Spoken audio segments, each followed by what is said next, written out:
You're listening to the AmWritingFantasy podcast. In today's publishing landscape, you can reach fans all over the world. Query letters are a thing of the past. You don't even need a literary agent. There is nothing standing in the way of making a living from writing. Join two best-selling authors who have self-published more than 20 books between them. Now, on to the show with your hosts, Autumn Burt and Jesper Schmidt. Hello, I'm Jesper. And I'm Autumn. This is episode 56 of the AmWritingFantasy podcast. And quite often the advice to authors is that you should be diversifying your revenue streams. And that might sound like good business advice, but what does it actually mean and what other revenue streams is available to you? So that's what we're going to cover today. I think this is going to be quite interesting, Autumn. Yeah, I think we're going to get into the nitty-gritty, which I love. I love questioning these overarching rules that you hear and you're like, that sounds great. I want to do that. How do I do that? We're going to get into the what you can possibly do. Yay. Yeah, we have a few options, should we call it, prepared, each of us. So we'll get into that a bit later here.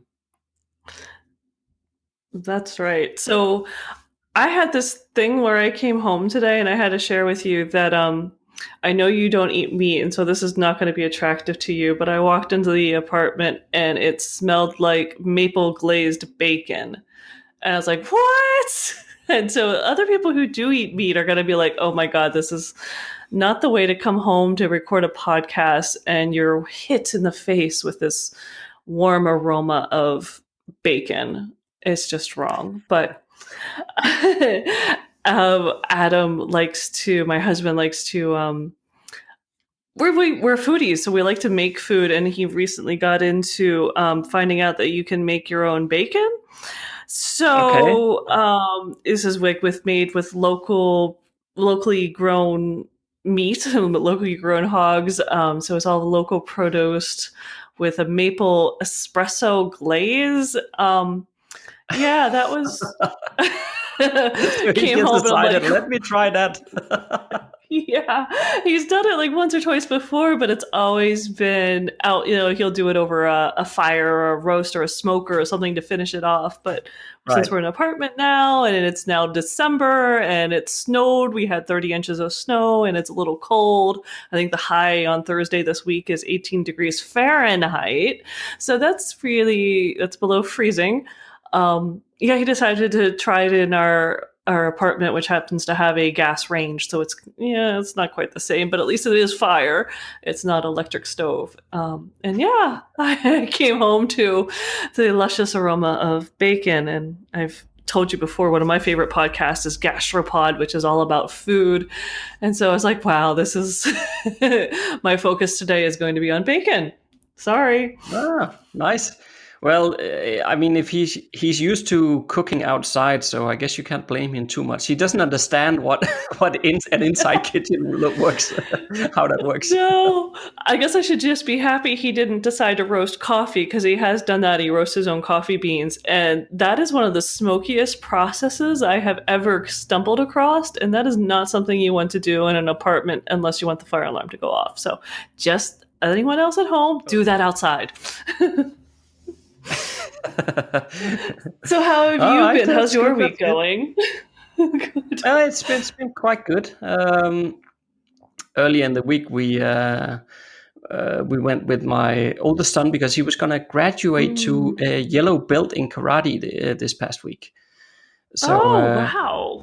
Yeah, so we went there to see it, and I'm not quite sure why, but we actually weren't allowed to watch the actual, I don't know if you call it test, but the actual graduation, or they test that they know the stuff that they need to know, and we were actually not allowed to watch that. So we just had to sit outside in the common room waiting while they're doing that. I don't know why we were not allowed to watch it, but it was a bit weird. We were looking forward to go there and see it, and we brought his younger brother as well, and we sat out there for an hour or something, and the younger brother was starting to get really bored. I bet. Yeah, but it all went well in the end. So apparently during his testing, they figured out that he was too skilled for the yellow build, so they actually allowed him to skip the yellow and go straight to orange. So that was pretty cool. That's actually really cool. So it went well, even if it's a secret right that you couldn't witness.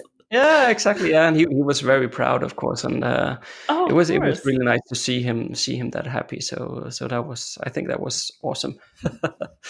Oh, it sounds it. Like I said, I live vicariously through you as a parent, so I think it makes me feel warm and fuzzy just imagining, like, oh my gosh, this is something I produced that is doing so well. I don't know how that happened. So that's fantastic. No, you need to allow your dog to start karate training or something. As I'd like to joke, I have got to record him sometime to share with everyone the sound my dog makes, because as the breeder had said when she had her first litter of Cairn Terrier puppies, are they supposed to sound this way? They sound sort of like, I call them a vampire dog. They don't growl, they don't bark. It's this kind of seething, I'm going to possibly eat you and suck your blood. So I've got to get that for you someday. Oh, yeah, that would be pretty cool. We can put it into an audiobook one day with a vampire, and then we'll just clip that in every time. That'd be great. A week on the internet with the AmWritingFantasy podcast. So I was thinking it worth mentioning that some of our patrons are probably coming up on getting access to the What's in a Name course for free. That's right. Yeah, because after 6 months of support on Patreon, you actually get free access to this course, which is in part about creating languages and names for your fantasy characters. So I think there will probably be some Patreon supporters who are getting close to get that access for free. So, don't forget, dear Patreon supporters, to keep an eye on that and email us when your time is up so that we can get you into that course for free. And yes, it's a useful course. Yeah, but I was just about to say that I would also think that some of them might not be too far off for getting a free AmWritingFantasy t-shirt as well. I think so. I mean, that's the 1 year, isn't it? And there's a few people who have been there. So yeah, that'll be we have so many different people subscribed at different tiers and coming at different times that's why we ask them to keep track, but they are there. So this is a great reminder to go in and check and see what day you joined and check your tier level and let us know if we owe you something, because that's why it's there. We're excited to give it to you. And if you happen to send a picture, if you get a t-shirt, we'd be thrilled. Because it's fun to see people wearing them. Yeah, I love seeing people. For a while before, when we were recording YouTube videos, I usually I used to wear a t-shirt as well, but nowadays on a podcast, I don't think quite it matters that much. If I'm in pajamas or not, it really makes no difference. No, considering how late it is for you. I mean, it's only mid-afternoon for me on the east coast of the States, but for you, all the way over there in Denmark, it's evening, so you could be wearing your pajamas and slippers, and I wouldn't know. No, it's 9 in the evening right now for me, so wow.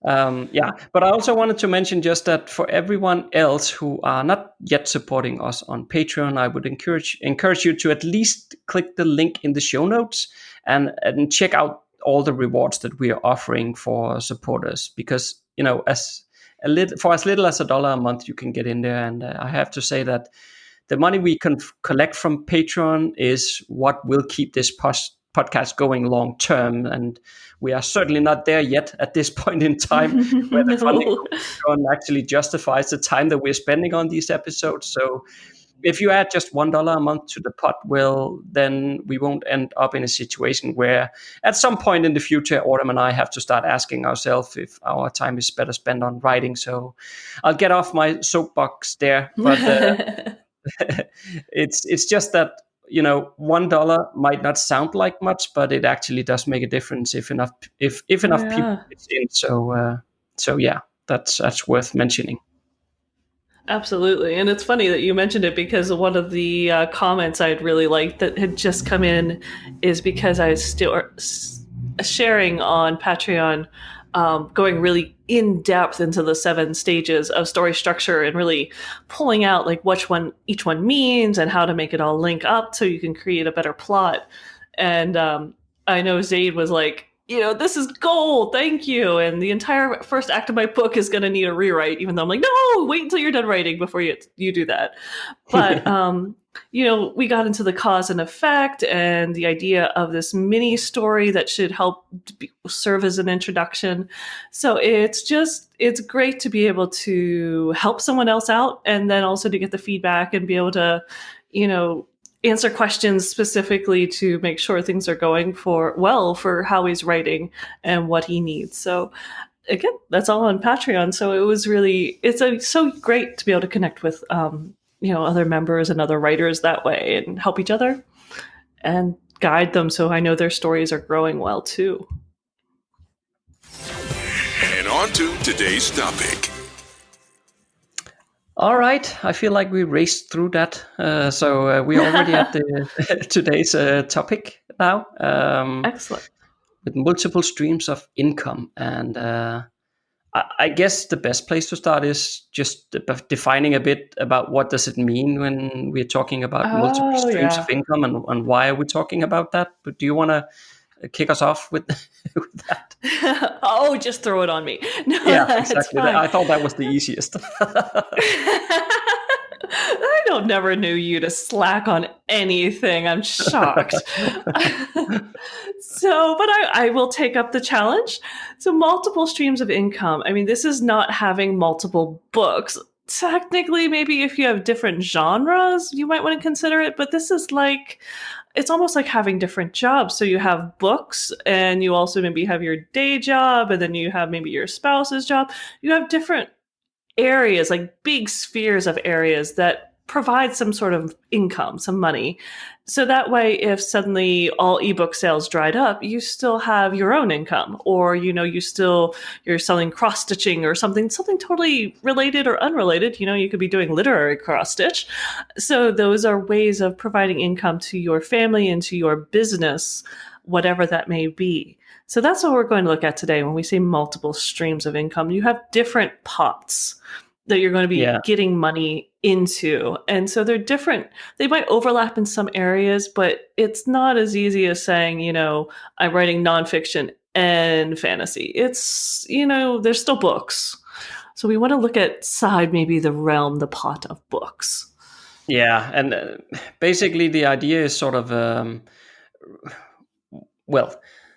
one thing that is not very pleasant to think about is that basically like having a day job, right? So you have one company paying your income or your salary in the case of a day job, and something happens and they lay off hundreds of people and you're one of them, and all of a sudden you have no income. I mean, as an author, you're selling books. And of course, I very, very much doubt that Amazon is ever going to go bust. But they could decide in Amazon that, why are we paying authors this much royalty? Let's just say that from now on, we pay authors 50% royalty. Mm-hmm. And if you are earning all of your money from Amazon, or it doesn't matter, it could also be Kobo or whatever, one of the other what is it called, like online retailers, then you're going to take a very serious hit, and if you're not prepared for that, then that will hurt just as much as it hurts getting laid off from a day job. But usually when you get laid off for a day job, and I do realize that probably here over in Denmark, we have a bit better protection systems in place than you have in the US. But at least over here, if you get laid off, you will get several months of pay to make sure that you have some time to find a new job. But if Amazon tomorrow, and they could decide to cut your royalties in half, they will just do so, and there's absolutely nothing you can do about it. So the idea with multiple streams of income is really not to find out, okay, so how can I earn as much as from selling books on something else, but it's more an idea of creating a lot of small streams that together gives you, a lot of revenue flowing in from different places that in total earns you enough money. But it's not that you have to come up with one thing. So that's not what we're talking about here, trying to find one other stream of income that will earn you as much money as selling books. That's not the point, but it's more like trying to find what are some smaller avenues here and there that you could potentially think about adding to the things that you are doing to earn a bit more money from different places, so that in total, between all of the things that you're doing, you get a healthy income and you are less dependent on one source. So that's the idea behind all of the stuff that we're going to talk about here. I hope that was not boring. Absolutely. No, that was perfect, and it was a good intro to why you want to do this, because we don't control Amazon, we don't control these big sellers.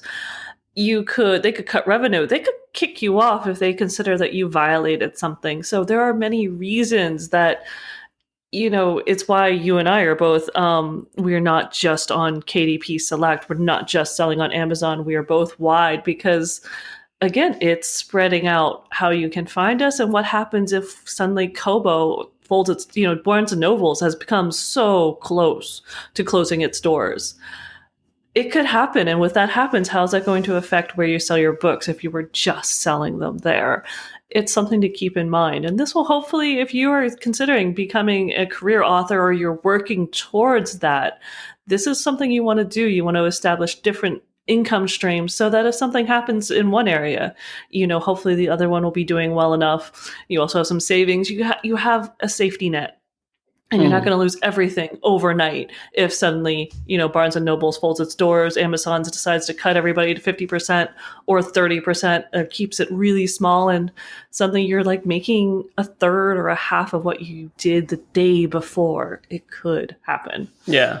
And I would say, we're not making up these scenarios here just to scare people, because honestly, it has happened several times. And I think if I look at the sort of the buzz within the author community, it's starting to happen more and more, because especially Amazon have put more and more, like say, automation and algorithms and bots in place to actually trigger for fraud, basically, right? So they're trying to determine automatically if certain accounts are basically cheating the customers, and so these are examples like people uploading crappy book files just to earn some money or whatever, all those sorts of things. But I've heard more and more that should we call them quote unquote real authors have are getting hit by these bots and basically having their account suspended on Amazon, stuff like that, and they have done nothing wrong.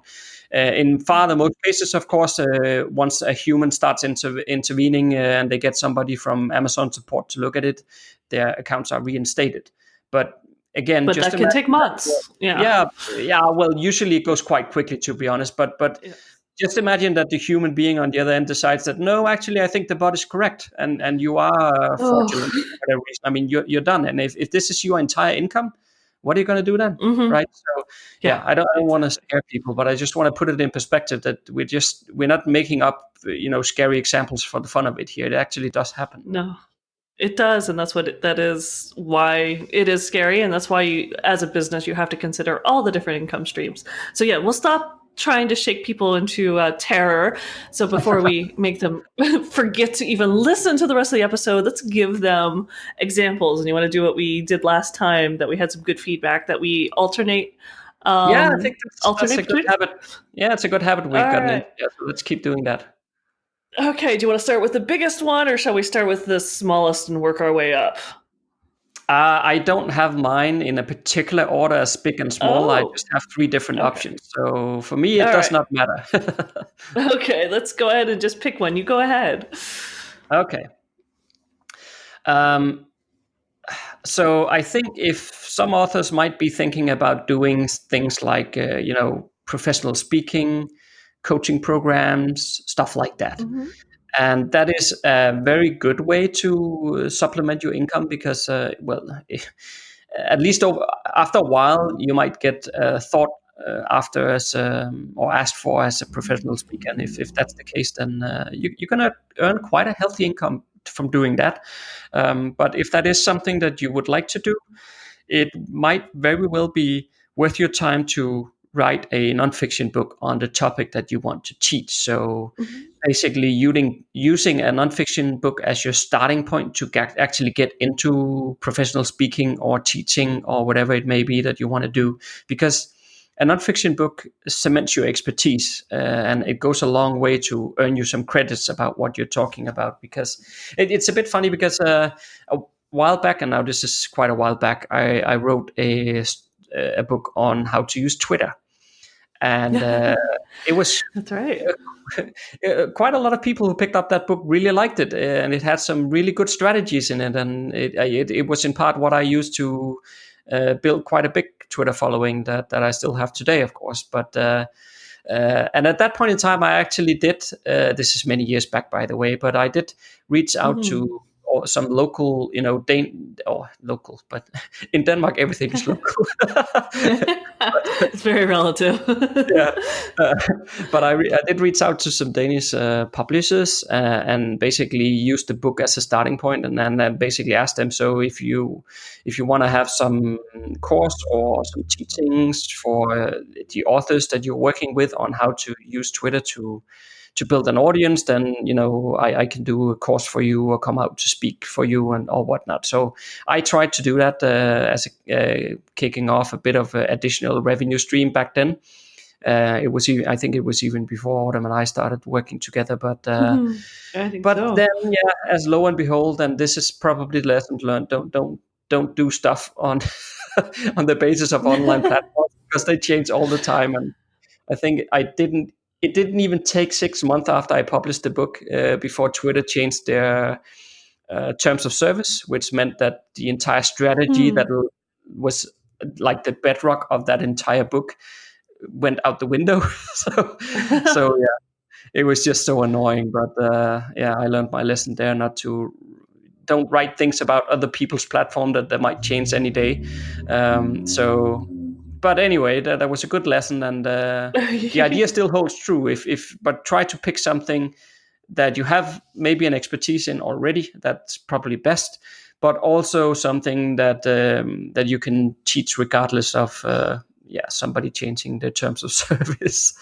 Exactly. So more like if you're an awesome crime writer, of course, I don't know why you're listening to our podcast on fantasy writing if you're a crime writer, but say you're an awesome crime fiction writer and you're just really good at creating really fantastic, dubious villains that no one would ever guess, and you wrote a book about how you do that.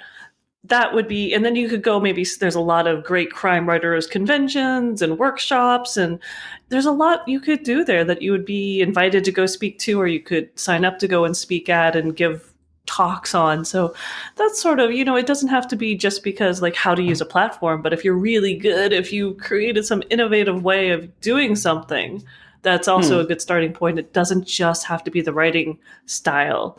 But so it could be anything from how to write something to how to do something on a platform. Just be careful it's a platform that doesn't completely change everything every few months. Yeah, indeed. I heard on another podcast there was this guy who I don't remember. I think he was actually writing thrillers or something, but that's beside the point. But he used to be a police officer.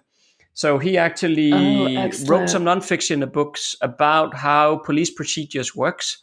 And then he was teaching other writers about how to, make the whole police procedures in books come across as realistic and not do all the mistakes. But it doesn't have to be about books either, the nonfiction. Maybe you write fantasy in your spare time, and in the daytime you are a real estate agent or something, and maybe you can write a nonfiction book about something related to real estate agency or something. And then that's what you want to teach and earn some extra income as an extra stream of income on the side for doing that. I mean, it does not have to be related to writing at all. But you could look at what are you good at and consider if that's something you could maybe make a bit of a side income on in one way or another. Absolutely. That's very true. I like that one, and definitely something to think about it. Thinking of some of the things I do, and I'm like, I have some nonfiction books on. Hey, I'm coming out with one on our traveling across the United States, so that's technically a secondary stream. There you go. Do cover designs as well, which is also like another stream of income, right? So Absolutely. All right. And it's so much fun. All right. So my number one is sort of funny because it sort of takes away the problem on if Amazon decided to cut your revenue. And that's doing direct ebook and signed paperback sales from your website. So this is something that you either need to have a little bit of expertise to set up to be able to create the website and be able to take money like through PayPal or Stripe and get all that interaction set up. But I will say that if you use WordPress and even Squarespace, have some really easy plugins and platforms to be able to do online sales. You have to have your own domain. You can't be using WordPress.org, the one that's free. If you're using that, they will not allow you to sell and do stuff like that on your website. But if you own your own domain and you get it set up this way, it is 100% possible to go ahead and sell directly to your readers, signed paperbacks, which obviously you're going to charge a little bit more than you'd buy it off of Amazon for. And you can do ebook sales. And the brilliant thing, this sounds so complicated, but BookFunnel, I hate to give this secret away, BookFunnel has made an integration with a couple of funding sources where if you happen to be already a member of BookFunnel to send out your art copy or to get people to join your mailing list, they're already set up to be the source file for when people buy your ebook. And you just need to do these integrations that the first time you do it, you go like, oh my gosh, I do not know what I'm doing. But once you figure it out or you hire someone to figure it out for you, you can sell books. And that's just, not only is it exciting because you get 100% of the proceeds, 100% royalties, which is just awesome. And then you can send that to your newsletter and explain why they're doing this. And most readers are savvy enough to say, oh my gosh, this is wonderful. I will go there and buy the file and give you, 100% of the royalties. So when you're talking about a $3.99 or $4.99 book, that's fantastic. That's wonderful that you're getting 100% of the royalties.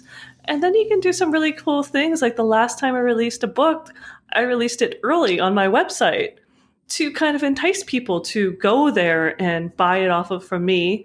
Or, I can offer a sale that I'm still getting better percentage than Amazon, but it's still a slight discount. So there's lots of really cool things when you suddenly own the platform where you're selling your books from. So you might be able to tell I'm kind of excited about this one because I've had a ton of fun and it's been very successful and it's still growing. So it's a fantastic way of managing where you're selling your books so that you don't have to worry about what Amazon does. Obviously, most people are still finding my books on Amazon or through other sources like that. But once they find me and join my mailing list, my newsletter, and some of them spontaneously see that you can buy the books right off my website, it's a fantastic way of getting a secondary income that I control 100% of. And it's not as painful as some people might imagine to start off with. No, but I think there was a keyword in there that is really, really important among what you said. And that is the email list, because selling your books direct, I would say, at least from my point of view, it's more or less pointless and useless unless you have a good email list, because just because you put your books up on your website with a purchase link on, nobody's going to buy it. Nobody's going to find it, especially because no, they're going to Amazon find you first. Yeah, because at least on Amazon, they might be searching for search terms like, I don't know, whatever, fantasy book or whatever, and if you have the right keywords in your metadata, or if you are buying keyword ads on Amazon or something, you might pop up and they might find you like that. But on your own website, they will never, ever find you. I mean, the only way it's working if you have an audience already and you have them all in emails, and you can tell them, hey, go here and buy the book if you want to support me, because then I don't have to give a cut to Amazon. So in that way, and I think most readers would love to support you in that way, so they will love to do that, but it requires that you have an audience already. Otherwise, it's pointless, I would say. Yeah, it's not going to be a huge seller unless you already have people finding you and signing up and people you can tell about. And however you've managed that, whether you have a massive Wattpad following and they're hungrily waiting for your book and they will happily buy it from you directly, or the mailing list and newsletter is definitely the easiest way of letting people know. You can go straight to your website. But definitely you have to have some things set up. Like I said, you need a domain, you need to know how to do this. BookFunnel is really one of the best ways of handling the ebook file. And so, yeah, if you got questions, put them in the comments. But I found it really an exciting way of interacting and talking to readers and getting their support, which is fantastic. Mm-hmm. Yeah. Okay, so my next one is, it's essentially like another product that you can put on the market without actually having to do any work. So that's a good starting point, isn't it? That sounds like a great starting point. I want to do this one. Yeah. And it's basically putting the ebooks in your series together in one file and then release them as a box set. So of course you could then say, well, that's not really another stream of income. You're just putting together existing products and creating a new product out of it. And that is correct. But actually, quite often, it's a different audience who reads box sets versus those who reads individual ebooks. I don't know. Do you read box sets, Autumn? I tend to read individual ebooks, but I agree with you. All the statistics and this research has said that this is a completely different audience than people who goes and buys the individual books. So I think that's kind of interesting. And yeah, bundles are a fantastic way of dealing with books. Yeah, because I think I'm one of these people myself, because I hate reading box sets. I just don't like them, because there are so many pages in that file, and when I look at at the bottom of the Kindle screen, you have this percentage of how much you've completed, and just like you read for 2 hours and it moves like 1%. It's like, oh my god, I'm never gonna get through it. I like it when it's like a normal novel and you read an hour and it moved 2 or 3%. It's like, oh, okay, I'm making progress here, and I don't know, it bugs me. But then of course there are other people who love the box sets and they buy box sets, so this just makes the point, right? It's two different audiences. And this is just another way where you can earn some extra income from products that you already created by just put them together in a different way.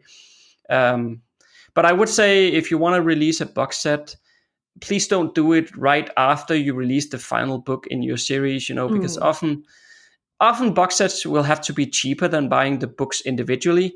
And it's just not very cool if you have people buy the last book of your series and then 2 weeks later you release a box set which is 40% less than the entire series if you buy them one by one. Or as much as one book, yeah. Exactly. Yeah, it's just buy not one cool, book, right? Or buy the whole books. Yeah, no, I agree. You got to watch your pricing there. That I've seen box sets for like 99 cents, and yet the individual books are $3.99, and that's just like, really?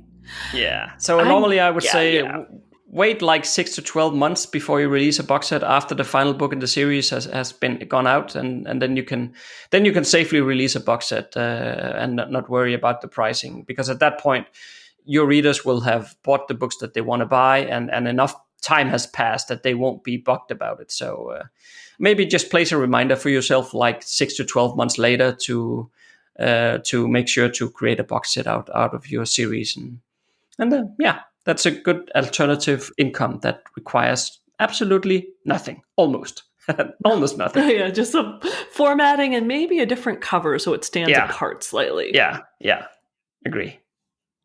All right. Well, mine's sort of along those lines, and another great source of income is actually turning your completed book into an audiobook.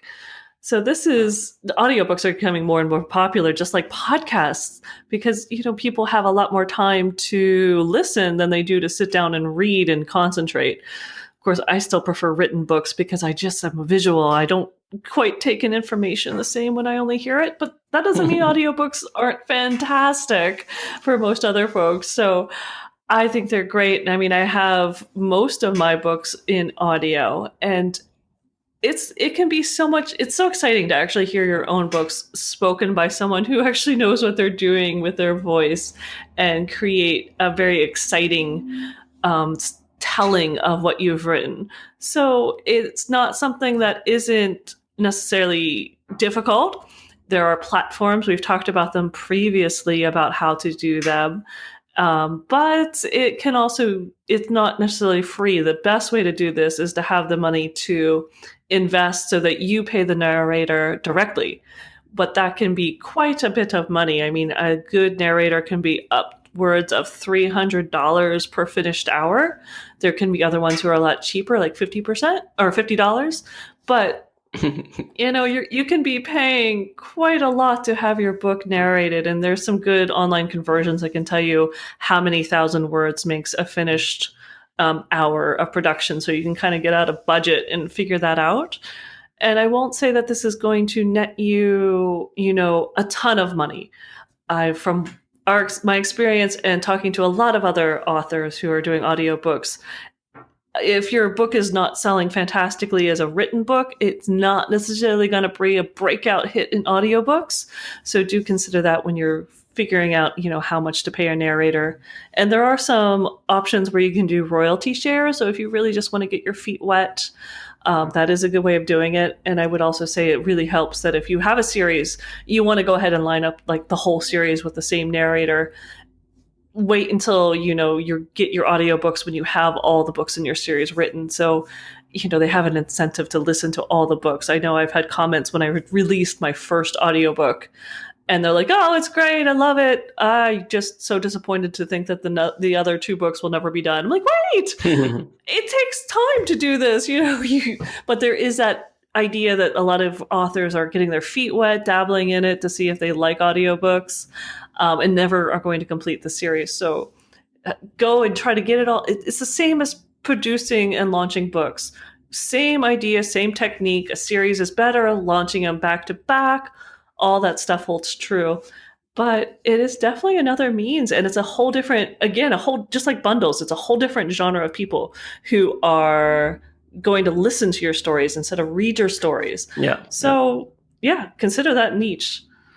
Yeah, I fully agree. It's again one of those things where it's a different audience. But I would also say that unless you have some sales on your ebooks already, especially if you're going for the royalty share option, that part becomes a bit difficult, because I think in the earlier days, at least from this is here.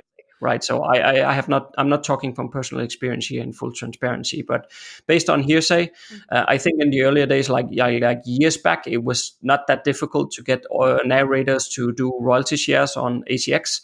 But nowadays, they are getting really picky about what they want to narrate if it's on a royalty share. Most of them prefers to get paid up front.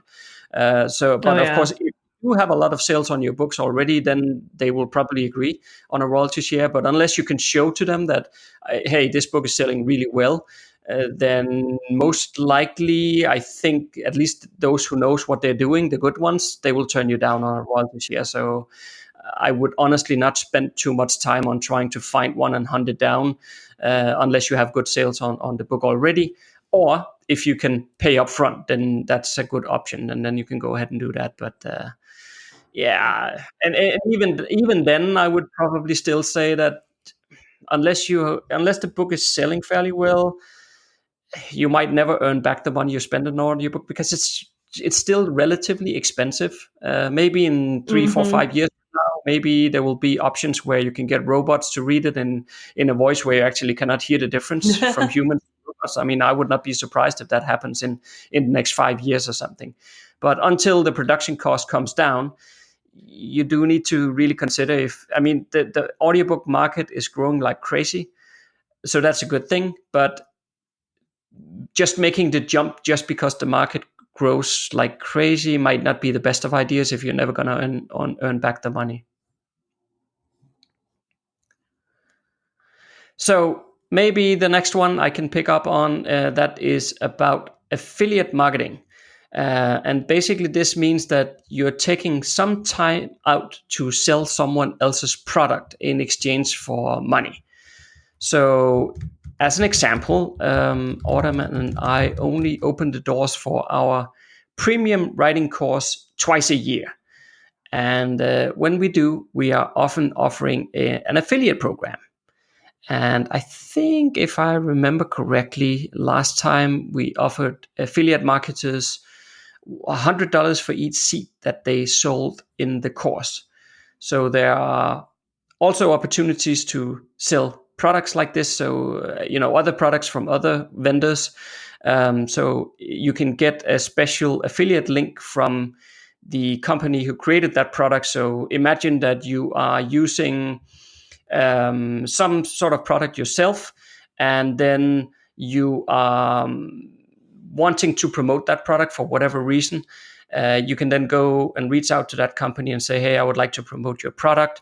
And they will set up, if they do offer affiliate services, of course, they will set you up with an affiliate link that basically tracks everybody who then purchased their product through your personalized affiliate link.